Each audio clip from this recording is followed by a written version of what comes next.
Je commence par dire que c'est un grand plaisir d'avoir Matthias avec nous, même si c'est de manière virtuelle. C'est beaucoup mieux que rien. Voilà, donc on est très content que tu sois là. Je présente Matthias en 2 mots pour ceux qui ne le connaîtraient pas. Matthias a fait sa thèse avec Ted Hensch entre 92 et 95. Et avant ça, il avait passé 2 ans à l'école normale, au LKB, dans le groupe de Michel Brune, Serge Haroche, Jean-Michel Raymond. Et ensuite, après sa thèse, il a fait un postdoc avec Jook Valraven à Amsterdam. Tout ça, c'était sur les thèmes du laser cooling. Il y avait des réseaux optiques, il y avait du subrecoil, du refroidissement subrecul. C'était les grands moments du refroidissement laser. Ensuite, il est allé à Heidelberg. Alors, il était à Heidelberg en même temps que Rudi Grimm. Ils faisaient une paire vraiment remarquable tous les deux, je me souviens. Ils étaient pas vraiment en train de faire pas dans un institut d'optique quantique, c'était le Max Planck für Kernphysik, si je me souviens bien, c'est la physique nucléaire, mais néanmoins, ils faisaient des atomes froids au milieu des physiciens nucléaires. Et puis ensuite, donc, Matthias a pris une chaire à Freiburg pendant 5 ou 6 ans, jusqu'en 2008. Mais l'attrait de Heidelberg était trop fort. Il est revenu à Heidelberg, cette fois-ci avec un poste de full professeur à l'université de Heidelberg. Il a aussi travaillé à temps partiel en Chine pendant de nombreuses années, à Haïfa. Alors, Matthias a vraiment beaucoup de domaines d'expertise, donc je ne vais pas les résumer, je ne vais pas les donner tous, hein, mais un de ses travaux qui est vraiment très célèbre, c'est les travaux sur la few body physics, c'est la physique à peu de nombre de corps. C'est en particulier lui qui a vu le premier de ces états d'Efimov avec un grand rapport de masse entre les 2 constituants. C'était son système favori, c'est lithium et césium. Donc il avait 2 atomes de césium lourds qui étaient liés par un atome de lithium léger. Et il a vu comme ça, je crois, jusqu'à 3 résonances d'Efimov successives et mis en évidence cette invariance d'échelle propre à Efimov.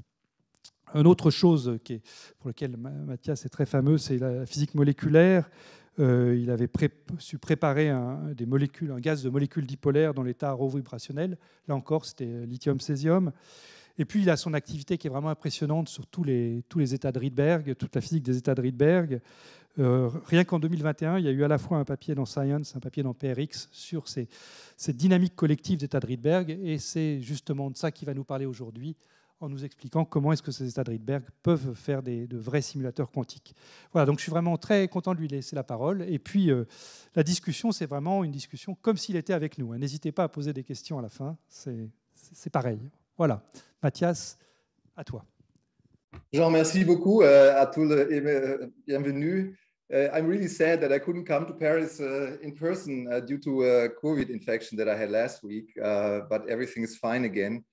I've been the first time in the Collège de France, I remember more than 30 years ago. That was when Claude Contanucci gave his famous classes on laser cooling in another lecture hall at that time. And I also remember I've been in this lecture hall not so long ago when Serge gave his course. So it's great. Next time I will come in person and enjoy the hospitality in Paris and enjoy the memories. So what I would like to talk about today is some really very recent experiments and insights that we gained. And part of this work is not even fully understood and published, but yet I think it's a good audience here to share this and to enter discussion. So the question is a very fundamental one. It is about, if I take a system and I isolate it from its environment, under which circumstances this system does it actually thermalize? And as you can see from the subtitle, we have done some experiments recently using highly excited Rydberg atoms to explore this question, and we have stumbled into some really interesting phenomena, which came as surprises to us, and we are now slowly starting to understand what's going on. Okay, so let's start to introduce the system that we are considering here. So what we are talking about here is a system of spins. So this fits nicely to the lecture of Jean, because Jean was talking about spin systems in Bose-Einstein condensates and the role of spin there. Here we are talking now about just a gas of spins. Just assume here some little dipoles flying around. or in a better case, in our case, let them be frozen on in some kind of disordered structure. So these little dipoles, they can interact by some interaction. In our case, that can either be a van der Waals interaction, as it's shown here, so 1 over R6 interaction between these spins, but we can also set situations where this interaction is of dipolar nature, 1 over R3. And then what we do is we take the system, we prepare it in some state, let's say a state where all the spins are pointing in a certain given direction, and then we suddenly switch a field on that creates a non-equilibrium situation. And this transverse field here, I'm calling omega here. This is the field strength of this field that we are applying. And now the question is, when we do this, the system will somehow evolve. It's an isolated system. We isolate it from its environment as good as we can do. It follows its unitary evolution if it's a quantum system. And then the question is, what is the steady state that is finally being reached by the system? And a more fundamental question even, does this system reach something that looks like a thermal equilibrium? And it's amazing. I mean, this question on how systems reach equilibrium and whether these equilibria are thermal or non-thermal, this is really a question that is bothering physicists since, I would say, since Boltzmann, since the early days of statistical mechanics, when it comes to non-equilibrium physics. And it's even more virulent, this question, since quantum systems or the quantum mechanics came into the game. And still, although quantum mechanics is now more than 100 years old, we still don't have a complete picture on why a system that emerges along a unitary dynamics that is reversible and so forth may, for some local variables, reach a state that looks like a thermal state that can be assigned temperature. And what I will show to you is here a system that somehow provides some new insights into this problem. At least that's what we figured. And as I said, we stumbled upon this more by accident because we were studying these spin systems and their dynamics. And it turned out that this has some very deep relation to this question of how do systems reach equilibrium and whether these equilibria are actually thermal or non-thermal. All right, so let me give you a little bit of an introduction into thermalization. So if you go to classical systems, then the common notion is that if I have a system that's sufficiently ergodic, for example, by having sufficiently nonlinear interactions or things like that, that this system explores the entire phase space eventually. And we keep the energy fixed. So we use something that would use a microcanonical ensemble. And if the system is well behaved, after a while, the entire phase space has been covered at a fixed energy. And then there is this notion of what people now call typicality. And that is what we typically see when we, for example, take a gas container and let it inflate into a larger volume.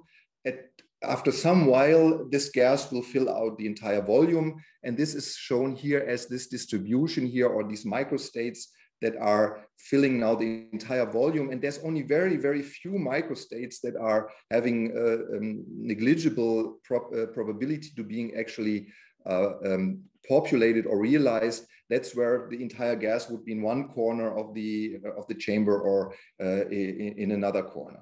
So what we all encounter in nature is that the gas will actually distribute evenly over this entire phase space that's available, given the constraints of a certain energy, a certain number of particles that I have, and maybe other constraints, a volume or so that I'm fixing here. So, and then what we also know from statistical physics is if I take now a macroscopic ensemble, here is my spins again with their interactions, then after a while, even if I align them all in the same direction, they will eventually form these kind of microstates where they are all disordered. The magnetization of this entire spin system will be zero. And it doesn't matter then what kind of micro configuration I have from all important macroscopic observables, or if I look at anything that is of relevance for me as somebody looking at this system, the system looks the same. And then I can assign something like entropy and energy, and I can assign something that one would call a temperature.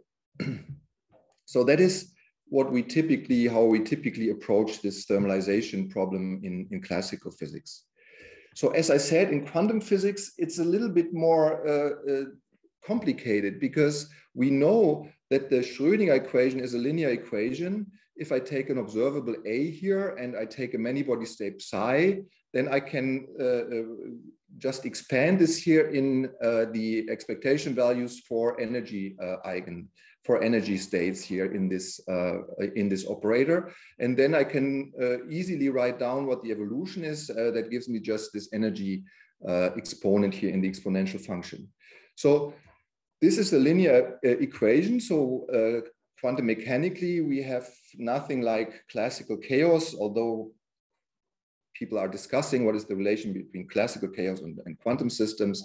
Nevertheless, it's a linear equation, and what we can maybe safely assume that these coherences, if the system is not having too many constants of motion, that all these coherences will eventually dephase and the system will equilibrate after a while.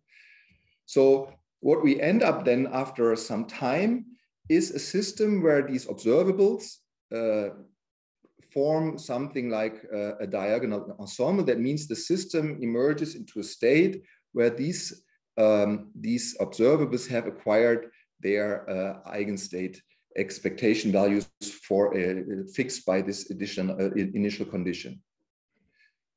So that would still mean that my final state would have a memory, a very detailed memory of the initial state, because these expectation values, they depend on what kind of wave function I started with. We know that in thermal ensembles, we forget, for thermal states, everything is forgotten about the initial state. And the question is whether quantum systems also emerge into this. I mean, sometimes people say that the entire world is just one isolated quantum system, but everywhere we find some kind of equilibration. So the question is, how does that actually then come about? And here, one approach is to say, okay, I'm not looking at the entire system, although this entire system might be isolated in following this equilibration here. I might look into subsystems of this larger system. So I make a distinction between a local observable and a subsystem in which this local observable acts, and the rest, such that this entire large many-body system acts as its own reservoir, if you want, to a certain extent. And then we can, it can actually happen that these different microstates might have eventually all of them more or less the same density matrix as in the subsystem. That would then be something that we would call a microcanonical expectation value for this density matrix. So in this sense, there's a different form of equilibration here at work. That's an equilibration where the microscopic or sub-ensembles actually equilibrate. I try to picture this here by saying, okay, here, this is my spin system again with all these spins pointing in some direction, and even the individual subsystems down to the individual spin undergo some transition into a state that might look somehow thermal.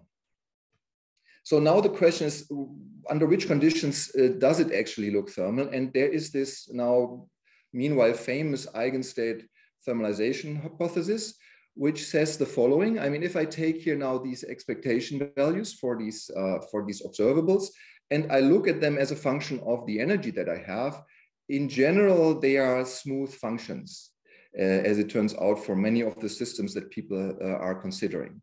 And if I now take my eigenstate, if I now take my initial state, then also typically these initial states in many body systems will somehow be pretty localized in around a given energy. If there is, if the system is, in particular, if the system is not integrable. So if there's not too many preserved quantities, which might otherwise distribute here in form of a discrete spectrum over this this dimension here. So this is a energy localized situation that we encounter in many systems. And if I take this now and I look at these expectation values here for these observables, then, and this is the Eigenstate Thermalization Hypothesis, eventually I can't distinguish between a diagonal ensemble where all these different contributions have just phased, or the coherences have just phased away or interfered away, and we are left with this diagonal ensemble, and an ensemble that is actually given by just one expectation value for these observables, which no longer depends on the details of the initial state, and that follows this expression for the microcanonical ensemble, where we just take the sum over all these expectation values over a small energy interval, and we just divide by the number of states within this energy interval. So that is what people call the Eigenstate Thermalization Hypothesis. At this moment, I have a microcanonical ensemble description for these local observables, and I can no longer distinguish different states from their past, if you want. All the initial, everything that describes this initial state here, these coefficients, has actually been washed away. It's no longer relevant. So that is this framework. And there has been now more and more theoretical studies along these lines. This is a famous maybe not first paper, but a famous paper here by Rigol, Dumko, and Olshani from 2008, where they showed that there, for certain systems, bosons, hardcore bosons in this case, these systems actually tend to thermalize. And there is also some beautiful experiments. I just named here 3 of them using isolated quantum systems, mostly of few particles, 6 to 10 particles, where situations are created in such a way that one can follow the local entropy, the entanglement entropy, and can show that this buildup of entanglement entropy actually is exactly then finally what compensates for the increase of the local entropy of the system approaching this thermal state in this notion of this Eigenstate Thermalization Hypothesis. So there is now evidence that many systems, non-integrable systems, actually seem to, quantum systems, isolated quantum systems, seem to thermalize. All right, if they are well behaved enough. Okay, so that was somehow not our starting point, but that was the context that we finally realized that our experiments got into. And I'm going to show to you now what we actually did. And in order to do that, I will first introduce you into Rydberg atoms and how you can use them as quantum simulators for such Heisenberg spin systems. It's not obvious what Rydberg atoms should have to do with Heisenberg systems, spins of magnetic moments. And then I show you a first surprise that we found experimentally, that these systems seem to relax independent of their microscopic initial conditions. And then came the second surprise, that we found an interesting, if you want, way to address the question of thermalization without measuring local quantities, but by just looking at the most simple thing that you can do, and that is the total magnetization of this spin system. Okay, let me introduce you into Rydberg atoms. I mean, you probably all know, if we take atoms and we excite them electronically to highly excited states, then they all look like hydrogen, states that are having quantum numbers of 10 or higher. There's this famous Rydberg formula here, which gives you the relation between the energy of these excited states here and the Rydberg constant. And there is this 1/n squared, the principal quantum number square dependence from quantum mechanics. And there's this additional quantum defect that takes into consideration that these electrons are actually, for low angular momentum, penetrating the core. And therefore you see a deviation from the pure Coulomb potential as you would have in hydrogen. But for us and for all the experiments that we are doing here, any atom is as good as hydrogen. So you just need to know the quantum defect, and then you have a simple system that you can study. What is amazing is, I mean, everything started already here 150 years ago. This is a paper from 1879, just a little bit of a historical detour here. This is measurements that people did here on sodium in lime crucibles and potassium here, and you can see that they already figured at that time that there's some regulation, or there's some regular structure in the spectra, and that's probably also, you all know that in the late 19th century it was Rydberg who actually realized that you can describe all these frequencies by this simple formula, and he already introduced something that we would now call this quantum defect. What is also interesting from these measurements of Rydberg states comes these angular momentum attributions that we have, like SPDF, because these line series were called principal, sharp, diffuse, and fundamental. That's why we have this funny notion of the angular momentum assigned as SPDF and so forth. So it was an amazing discovery, because Rydberg figured that this constant here is a universal constant. It doesn't depend on the element that you have at hand.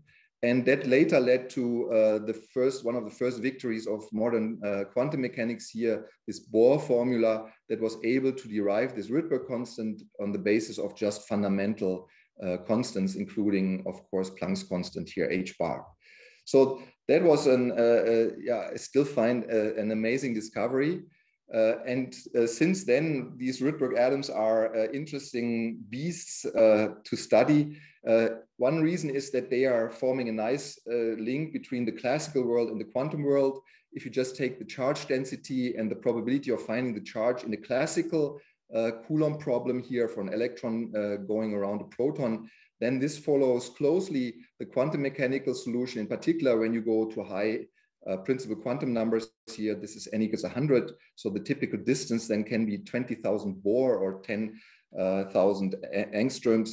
And still this charge distribution, if we forget about these oscillations here, the quantum mechanical oscillation of this wave function follows closely the classical prediction that you would expect. This I took from Serge's course at 2013. This is just to give you an idea of the dimensions. This is for n equals 30. This would be DNA, a DNA molecule. This would be here, this little dot here, I don't know whether you can see that, is the hydrogen atom. And this would be here the tobacco mosaic virus. So these electron wave functions, they extend over dimensions that are as large as viruses, or even larger. This is the world record here. People have excited Rydberg states up to 600, where the orbital radius is 20 micrometers, so as large as a hair.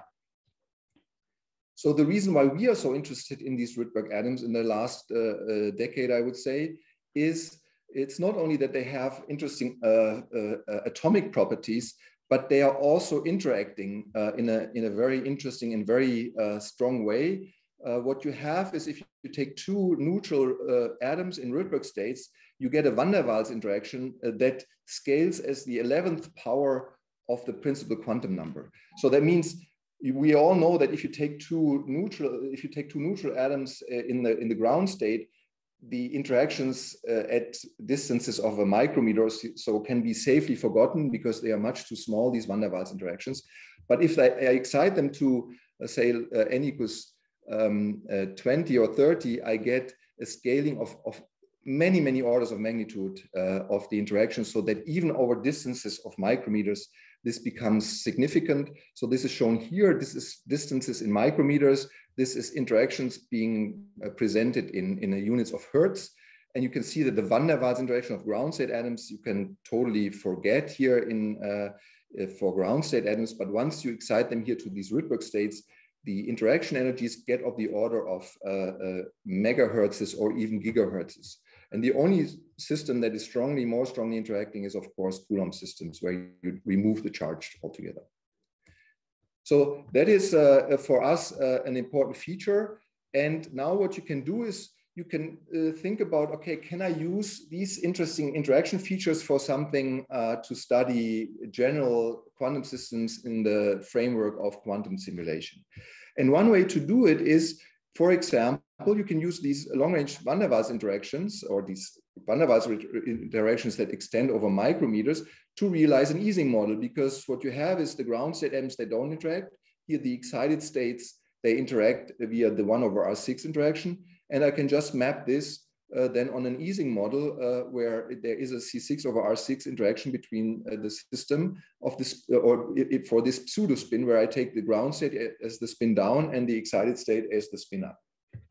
There's another interesting feature here that comes about, and it is called the excitation blockade.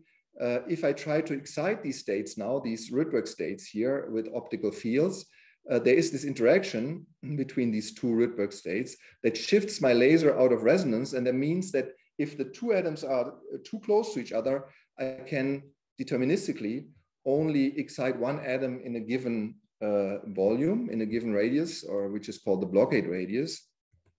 And for us, that is interesting that because we use that to determine the degree of disorder in our system. So what we do is we excite these Rydberg states. If we excite them on resonance and we have the density low, then these atoms will just be randomly excited in our gas, and we get a distribution function of the distances that has a certain width. But if I now go higher and higher in density, eventually I will get into this blockade regime where the distance between the atoms is actually centered around this blockade radius, and there's only a very small distribution of distances around this blockade radius. So this blockade here allows us to prepare a gas of spins with a varying degree of disorder. So either having a large distribution around a certain central value, or having a distribution that eventually has only one distance between two atoms, essentially, or pair distance.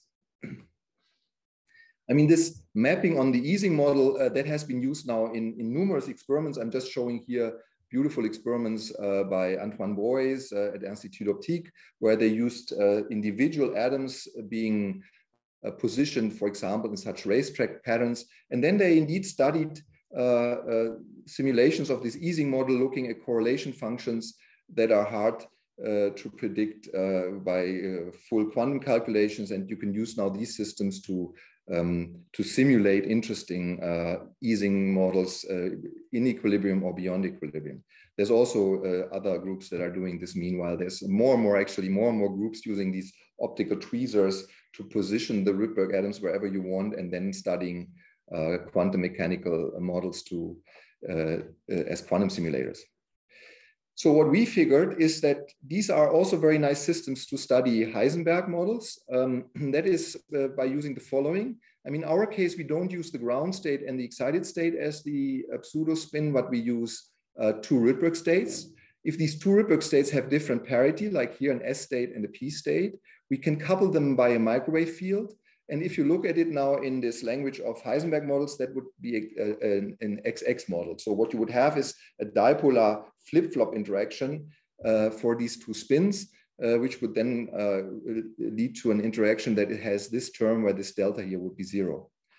If you use a two-photon transition between two states with Rydberg states with the same parity, it turns out you get an XXZ model with this delta term here, which is this Z interaction that is negative and has, for the experiments we are doing, 0.7, but you can tune this value by just choosing different N values. And what we also recently figured and used is that you can, if you take states that are having large differences in N, you can map them again onto an Ising model, essentially. So what is great about it is now you have a spin system that you can tune, and not only can you tune the interaction strength of these particles, but you can also tune the nature of its interactions in terms of swapping between different models that you would like to investigate. So that's how it looks in the lab. Okay, can't see much, but it's a nice comparatively simple experiment if you compare it to other experiments that we are having here. And there is a detector here that allows us to trap the atoms and then excite them, ionize them, and state dependently ionize them such that we can distinguish the different states. So we have a state detective ion detection, which allows us to separate between the different Rydberg states. And in this way, we can map out, if you want, the populations of the two spin states. And what is important here too is that we needed to implement a microwave. Here's this microwave horn that now gets the microwave into the chamber. We use a special optical microwave optics to focus it into the chamber to have large coupling frequencies. And we can achieve typical Rabi frequencies between these Rydberg states. And that's another great thing about Rydberg states. They have such big dipoles that the typical coupling of this microwave is of the order of nanoseconds. So we can manipulate this system on a, let's say, 1 to 10 nanosecond time scale. Okay, and having done all this, we started to investigate, and this is now really, if you want, conceptually simple experiments. We just take a gas from the shelf, it's frozen spins, we prepare them in a state, then we swap the state in the x direction, and we let it evolve under the action of this coupling here, 1/6 coupling. So how do we do this? We prepare all these spins, typically it's 3,000 atoms. We go into the state where all the atoms are in one given Rydberg state. That's what we call our down state here, in our case 48S. We use this microwave to prepare the state such that it's no longer a state that points, no, I should be in the room. So that's no longer a state that points downwards, but now we use a state that points in the x direction. And as I said, we just let it evolve. And as it turns out, for this system that we prepared, it's an XXZ Hamiltonian.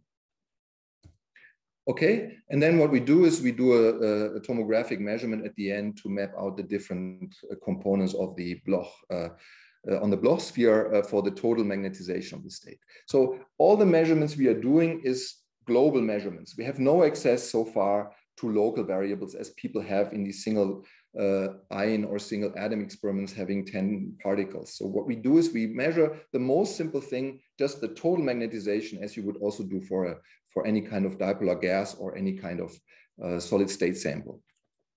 Okay, so that's what we do. And that's what we see. So the Hamiltonian is this XXZ Hamiltonian for the states that we chose. And let's first look at this Hamiltonian here in terms of what we would expect for a mean field. In a mean field for this initial state in the x direction, these terms would vanish. And I would be left with a state that is an eigenstate for the mean field. So in all the atoms are in the same direction, they form their own field, and they just precess around the field that is formed by all their neighbors. So in other words, what you would expect for the magnetization or the total spin of the system, it would actually just stay more or less constant. There is a little deviation from being perfectly constant, and that is because we don't prepare the state perfectly in this x direction. There's a small additional admixture due to also the quantum nature of these microscopic spins. Okay, that's what you would expect from a mean field. What we actually measure is that this spin, that this system actually relaxes. And it relaxes to a finite steady state. And why does it relax? It relaxes essentially because we get correlations that slowly build up in the system. So we start with a state where all these individual spins are pointing in one direction. Now through the interaction, there is correlations being built up and entanglement. And this entanglement eventually leads to a dephasing of all these spins. And finally, the system emerges into a state that has vanishing magnetization. What we can do is we can compare the measurements to some, if you want, simulations using the so-called truncated Weidemüller approximation. What you do in the truncated Weidemüller approximation is that you start with a certain quantum state, including all the different variances of your spins due to the quantum nature of the spins, but then you let the system further evolve classically. So in other words, this truncated Weidemüller approximation doesn't capture all the buildup of entanglement that you have in the system, but interestingly, it is sufficient for this one-point function for the magnetization to capture the essential dynamics of the system for these different spin components. So that was, when we saw that, we already looked up some literature, and we figured that this system looks very similar to what people know as spin glasses. In spin glasses, what people know is that also in spin glasses, when you excite or when you have a certain magnetization in such a spin glass here for this solid state system, where the spins are embedded in a matrix, in a glassy matrix, then there is this very, very slow demagnetization or dephasing of the magnetization in these spin glasses. Where if you look at this is here a logarithmic time scale and the linear magnetization, you can see that this is a very, very slow development. And it turns out that there's a nice heuristic function that you can use to describe this decay, and that is the so-called stretched exponential function. And you can already see from our data, I mean, this is not exponential decays that we find. It also looks like something that is sub-exponential or even following this kind of simple phenomenological function. And this is a nice function because it has this parameter beta, which you can tune. If it's 1, it's an exponential decay. If it's 0, it's a logarithmic decay. And then there's anything in between. And indeed, this stretched exponential function heuristically gives a very, very nice way to just, if you want, fit our data. So now came the first, for us, surprise that we encountered. What we did now is we looked at these decays here. We looked at these dephasing of the magnetization as a function of time.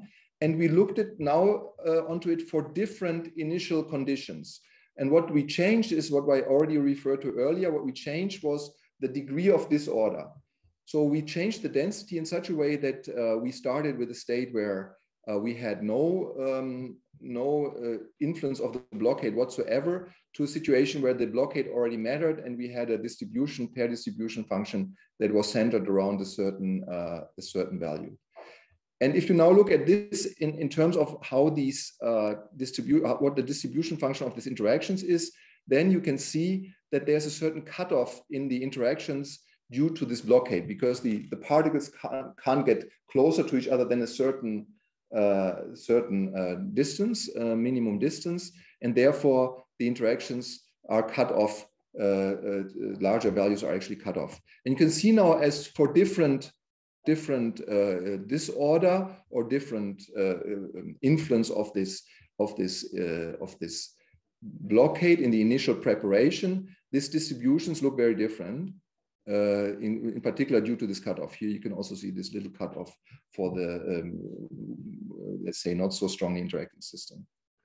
But interestingly, no matter how we prepare the system, we could make all these dephasing curves or demagnetization curves, we could make them all collapse onto one universal curve by just scaling the C6 coefficient by the typical distance that is encountered in the system. So somehow the nature of this dephasing, of this demagnetization, does not depend sensitively on the initial conditions. That was a surprise.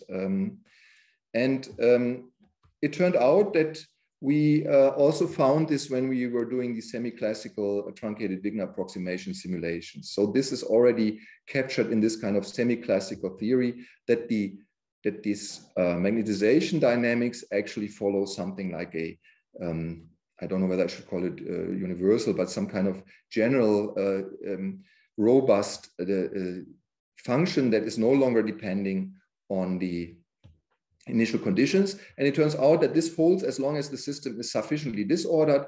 We get some stretched exponent for the stretched exponential of 0.36.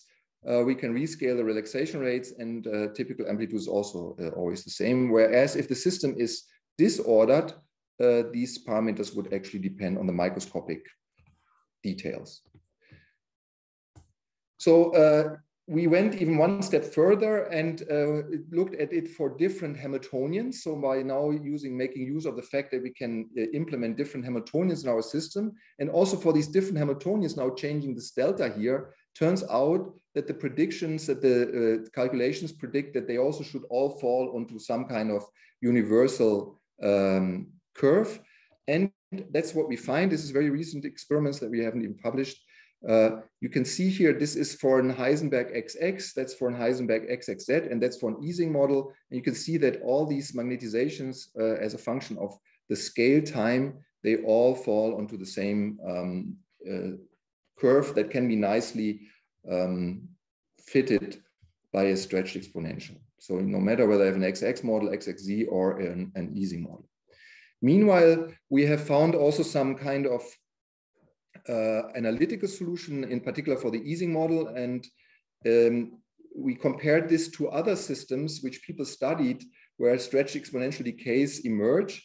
And it turns out that in most of these studies, or in all of these studies so far, these systems were systems that were somehow coupled to a classical bath, and that these stretched exponential functions then come about due to the emergence of different strengths of couplings to this bath, and therefore different or time-changing decay rates, which we don't have in our system since we have an isolated quantum system. But an interesting aspect is that one can see that for all these systems, the underlying general feature is that this distribution of the interactions is finally scale invariant, which also then leads to a scale invariant distribution of the, if you want, of the decay or interaction times.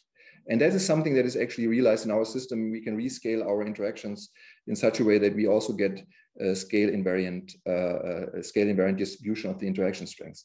So in this sense, we seem to have found another example of a genuine example for the emergence of stretched exponential decays, but now in an isolated system and not a system that is coupled to reservoirs. Okay, just a brief additional experiment that we did also not so long ago. It turns out that we can not only change the Hamiltonians by using different states and different couplings to these states, but it turns out that we can even engineer them actively by using techniques that go under the name of Floquet Hamiltonian Engineering. What we actually do there is we start with a spin system, and then we have sequences of little field impulses that change the reference system for the local reference system for the atoms. And by doing so, we can let the system evolve under the different actions of the different parts here of this Hamiltonian through different times. Then you just close this by an echo sequence. And it turns out what you get then is fully tunable is systems like X, Y, Z Hamiltonians, where you can tune the contribution of the different terms by just tuning the times here of your pulses. So that seems to be a great thing. And one of the things that you can do is, for example, you can just let the system evolve under the action of these interactions. As I showed to you, you get this kind of relaxation, but then you suddenly turn on another Hamiltonian, which is totally symmetric. And at this moment, the dynamics is stalled. So you can prepare a complicated initial state just by letting the system evolve under its own interactions. And suddenly the system, the dynamics is totally stalled because you go to a new Hamiltonian. And recently we have done that together with Antoine in his lab, now not using disordered samples, but here nicely 2D lattices. And again, here, what we can do here, first we let the system not evolve, and then we, at a given moment, we change our Hamiltonian, and then we see this kind of relaxation. Okay, but now let me show to you some really very recent experiments that turn out to have a very have a direct connection to this question of whether the system reaches a thermal state or not. So instead of now letting the system evolve under just the own interactions, the interactions that are inherent in the system, we now provide the system, or we let the system interact with some, or we quench the system by having an external field that we change. So we prepare the system, and then suddenly we turn on an electric field in this language, or a transverse field, magnetic field, that is pointing in the X direction. And we map out something that you would usually in a magnet that would usually be, maybe I should show this first, that would usually be the hysteresis curve. So you change the field and you look at the magnetization, how it follows this external field. And maybe if we start here from this part, what you see is that the magnetization with the decreasing field goes to 0. If we had a magnet, a real magnet, it would now go negative. But since we have an isolated system, it can't get rid of its energy and its magnetization. So what it does, it actually swaps back. Although the field points in one direction, it swaps back, or it stays in the opposite direction. That is what is shown here. So it is oppositely aligned to the field, this system.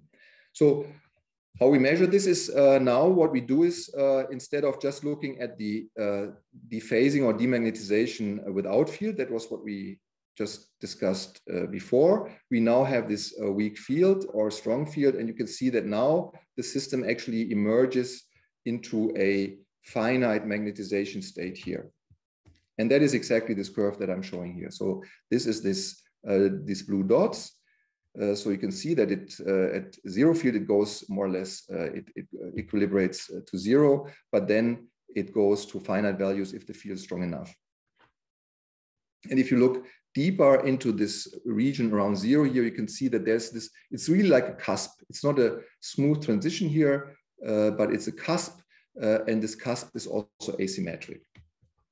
So now the question is, how can we understand that? What is the dynamics, and what is the deeper reason why the system behaves like that, this isolated system? And as it turns out, it tells us something about whether the system is thermalized or not. So what happens actually, and that comes out now from the simulations that we can do with very few particles, is that the system undergoes, when there's this additional field and this quench, that the system undergoes some interesting dynamics where the system somehow seems to split into two subsystems. One is the system where all these individual spins are actually locked by the mean field plus this external field. So there's some kind of spin locking. So they all point in this direction. But then there's some close pairs, since we have a distribution function of these distances. There is some closed pairs, and these closed pairs, they are mainly driven by their mutual internal interaction, and so they start to dephase. So somehow this system seems to segregate into two subsystems. One is the subsystems where these spins actually got locked, spin locked, and then there's subsystems where there's closed pairs which dephase. And if you then add up the total magnetization, this total magnetization, if there is this field, will end at a finite value. So what is interesting, we can now compare these finite values that are reached after a longer time. We can compare them to what we would expect for a diagonal and for a microcanonical ensemble. And for a 0 field, it turns out that these two values actually coincide and they are 0. Whereas if we go for this finite field, this diagonal value actually coincides from what we actually see, but it differs from a microcanonical ensemble. So in other words, due to the segregation of the system into, if you want, several parts, this system does not seem to show thermalization. So we can also look at this more from the perspective of these eigenstates that I also showed in the beginning, that this might give you a hint on whether the system can thermalize or not. What is the distribution of these eigenvalues and certain observables? Just to give you an idea here, this would be now these, 6 spins with this field. And I just plot here the magnetization per spin, the average magnetization per spin. And now it depends on whether there's one spin flip, 2, 3, and if they are all flipped, what kind of value you get for this magnetization as a function of energy. And if you now look at this interacting scenario, where you have this XXD Hamiltonian, where you also have these two, if you want, two subensembles, the ones that are just spin locked and the ones that are actually interacting, then you can see, if you look closely on it, this is the average energy here, E0, but you can see that we have a large distribution of energy eigenvalues. That is the reason why we don't see the system following this Eigenstate Thermalization Hypothesis, because now it depends really on the subtle details of the realization, whether which kind of the pairs are already have demagnetized and which spins are still behaving more or less like independent spins. What is, or what was, I should say, positively surprising to us was that this simple measurement, this really the most simple measurement that you can do on this system, measuring the magnetization as a function of an external field, that this gives you a direct way to distinguish between whether you have a thermalized or whether you have just a diagonal ensemble. This is here for these repulsive interactions. It turns out that this curve here, this magnetization versus field curve for just a diagonal ensemble, shows a non-analytical behavior at 0, where we have the symmetry changing point, symmetry breaking point. We have only positive magnetization as it comes out, and we have this asymmetry. Whereas if we do the same calculation now for a microcanonical ensemble, we find that now this magnetization curve as a function of field is actually smooth. It can eventually become negative, and the asymmetry is actually getting smaller. And this is now a nice thing, because now we can use this very, very simple measurement, this really the most simple measurement that you could think of, magnetization as a function of field, we can use to determine whether our system has reached a thermal or just a situation where it became diagonal, without having a need of any access to local variables. And as you can see here clearly, we see this cusp, we see the asymmetry, and if we take all this together, what we see in the experiment is indeed that this system is diagonal, but it's not thermalized. So it violates this Eigenstate Thermalization Hypothesis, although the system is non-integrable in its nature. So why we consider this interesting? Because like always, I mean, we can compare numerics, which we can calculate up to 14 particles, now with an experiment that has a huge number, or huge, I mean 3,000, but it has a large number where we can already, to a certain extent, hope that we reach something like a thermodynamic limit or so. Yet, of course, we are still measuring at finite times. I mean, we can't go and wait forever. We have to wait for something like 10 to 20 inverse interaction times. That's the longest we can wait until other effects drop in our system that might lead to decoherence and stuff like that. But nevertheless, so the final conclusion that we reached, and this gets me to the end, is that this isolated disordered Heisenberg spin system, so if you want one of the simplest models that you can have for systems, introducing the simplest possible symmetry breaking by applying a transverse field, it does not thermalize, and it violates ETH despite the fact that it's non-integrable. What is even more interesting, we have some recent data that this thermalization actually is restored at the moment we either change for another interaction, 1 over R3, or we make the system become more ordered. In this case, the segregation of pairs and single atoms is no longer relevant, and the system starts to actually follow this, and that's what we see in our data as well, follows this smooth dependence of the magnetization on the external field. All right, so what I've shown to you is that these Rydberg systems are really interesting systems to study non-trivial Hamiltonians, in our case, Heisenberg Hamiltonians. I showed to you that if you isolate such a system, it relaxes in some kind of universal way, meaning that it doesn't depend on the initial conditions sensitively. And although it's non-integrable, it does not thermalize.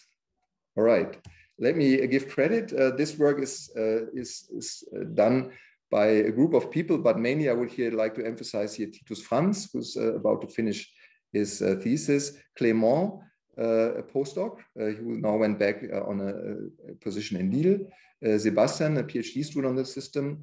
Adrien was involved in the early days. He joined Pascal. And Martin, he is a theorist here in Heidelberg, working together with us on the interpretation of these phenomena. Okay, this is Heidelberg seen from a Neckar bridge. And with this, I would like to thank you for your attention. And I wish I could be in this lecture hall and enjoy Paris. All right, thank you.